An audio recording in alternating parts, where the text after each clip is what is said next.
நண்பர்களுக்கு வணக்கம். MAG TNPSC அகாடமியிலிருந்து முனைவர் மா. விஜய் அலெக்சாண்டர்.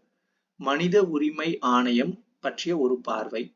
ஒரு மனிதனுக்கு அடிப்படை தேவைகள் உணவு, உடை, உறைவிடம் என்பதே ஆகும். இவற்றோடு மனிதன் கண்ணியத்தோடு வாழ சுதந்திரம், சமத்துவம், நீதி, நன்மதிப்பு ஆகியவை முக்கியமானது. இவை ஒருவருக்கு சட்டத்திற்கு புறம்பாக மறுக்கப்பட்டால் அதனை மனித உரிமை மீறல் என்று பொருள் கொள்ளலாம்.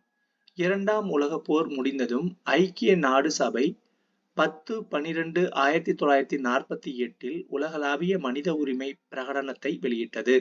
அதைத் தொடர்ந்து பல நாடுகளும் மனித உரிமைகளுக்கு முக்கியத்துவம் கொடுத்து சட்டங்கள் இயற்றின. இந்திய பாராளுமன்றம் 28/9/1993 மனித உரிமைகள் பாதுகாப்பு சட்டத்தை இயற்றியது. இந்த சட்டத்தின்படி டில்லியில் தேசிய மனித உரிமைகள் ஆணையமும் மாநிலங்கள் தோறும் மனித உரிமைகள் ஆணையங்களும் ஏற்படுத்தப்பட்டன. பாதிக்கப்பட்ட நபராலோ அல்லது பாதிக்கப்பட்டவர் சார்பாக மற்றொருவராலும் கொடுக்கப்படும் மனித உரிமை மீறல் குறித்த புகார்களை இந்த ஆணையங்கள் விசாரிக்கின்றன. சில நேரங்களில் ஊடகங்களில் வரும் செய்திகளை கூட புகாராக பதிவு செய்து விசாரிப்பதும் உண்டு. மனித உரிமை மீறல் ஒரு நபரை காவல்துறை கைது செய்யும் போதிலிருந்தே தொடங்குகிறது. ஒருவரை கைது செய்யும் போது காவல்துறையினர் எவ்வாறு நடந்து கொள்ள வேண்டும் என்று உச்சநீதிமன்றம் 11 வழிகாட்டுதல்களை வழங்கியுள்ளது. இந்த வழிகாட்டுதல்கள் அனைத்து காவல் நிலையங்களிலும் பொதுமக்களின் பார்வைப்படும் இடத்தில் வைக்கப்பட வேண்டும் என்றும் கூறப்பட்டிருக்கிறது. ஆனால் அந்த கட்டளைகள் இருக்கும் பலகை பல காவல் நிலையங்களில் இருப்பதில்லை. சில காவல் நிலையங்களில் யாரும் பார்க்க முடியாத இடத்தில் அது வைக்கப்பட்டிருக்கிறது. எந்த குற்ற பின்னணியும் இல்லாத சாதாரண மக்களை அடிக்கும் உரிமையை காவலர்களுக்கும் காவலர் நண்பர்களுக்கும் யார் கொடுத்தது என்று நாம் ஒருபோதும் கேட்டது இல்லை. மனித உரிமைகள் மீறலை தடுப்பதில் மனித உரிமை ஆணையங்களின் பணி மகத்தானது. தேசிய மற்றும் மாநில மனித உரிமைகள் ஆணையங்கள் தங்களுக்கென தனிப்பட்ட புலனாய்வு அமைப்பை கொண்டுள்ளன. காவல்துறை தலைவர் அந்தஸ்தில் உள்ள அதிகாரி மாநில மனித உரிமை ஆணையங்களின் புலனாய்வு பிரிவின் தலைமை அதிகாரியாக செயல்படுகிறார். உச்ச நீதிமன்றத்தின் ஓய்வு பெற்ற நீதிபதி ஒருவர் தேசிய மனித உரிமை ஆணையத்தின் தலைவராக இருந்து வருகிறார். மனித உரிமைகள் பாதுகாப்பு சட்டத்தின்படி மனித உரிமைகள் ஆணையங்களுக்கு மனித உரிமை மீறல் குறித்த விசாரணை நடத்தும் போது ஒரு சிவில் நீதிமன்றத்துக்குரிய அதிகாரம் தரப்பட்டிருக்கிறது. இதன்படி மனித உரிமை மீறலில் சம்பந்தப்பட்டவர்களை அழைப்பாணை அனுப்பி விசாரிக்கவும், இதற்கு தேவையான ஆவணங்களை சம்பந்தப்பட்ட அலுவலகங்களில் இருந்து பெறவோ, ஒரு சாட்சியை ஆணையம் நியமித்து விசாரிக்கவும் அதிகாரம் தரப்பட்டிருக்கிறது.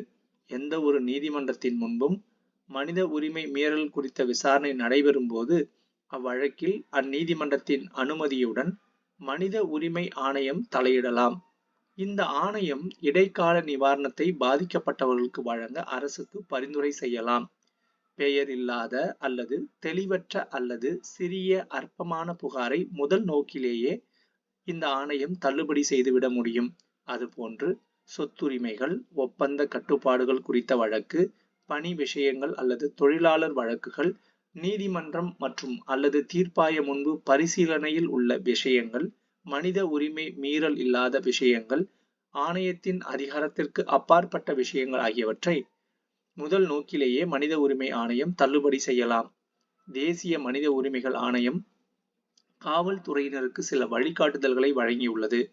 காவலின் போது ஏற்பட்ட உயிரிழப்பு மற்றும் காவலின் போது மேற்கொள்ளப்பட்ட பாலியல் பலாத்காரம் சம்பந்தப்பட்ட அறிக்கையை 24 மணி நேரத்திற்குள் சம்பந்தப்பட்ட காவல்துறை தேசிய மனித உரிமை ஆணையத்திற்கு வழங்க வேண்டும் என்றும், காவல் நிலையத்தில் ஏற்படும் கைதி மரணம் பற்றிய பிரேத பரிசோதனையை வீடியோ மூலம் பதிவு செய்ய வேண்டும் என்றும், காவல்துறையில் ஏற்படுத்தப்பட்டுள்ள மனித உரிமை பிரிவு காவல்துறையில் மனித உரிமை மீறல்களை உன்னிப்பாக கவனித்து அவற்றை குறைக்கவும் தடுக்கவும் உரிய நடவடிக்கை எடுக்க வேண்டும் என்றும் கோரியுள்ளது. காவல் நிலைய மனித உரிமை மீறல்களை கட்டுப்படுத்த அனைத்து காவல் நிலையங்களிலும் கண்காணிப்பு கருவியை நிறுவியுள்ளது. எனினும் மனித உரிமை ஆணைய தலைவர் மற்றும் உறுப்பினர்கள் நியமனத்தில் அரசியல் தலையீடு உள்ளது என்பது மிக பெரும் குறையாக உள்ளது. ஆணையங்கள் சுதந்திரமாக செயல்பட்டால்தான் மனித உரிமை மீறல்கள் குறையும்.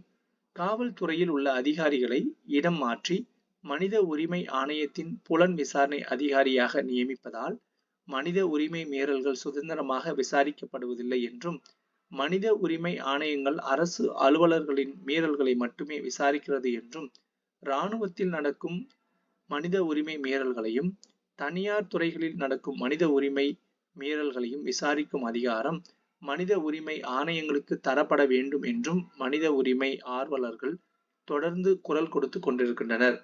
இதற்கு உரிய திருத்தங்களை அரசு கொண்டு வர வேண்டும் என்றும் எதிர்பார்க்கப்படுகிறது. நன்றி.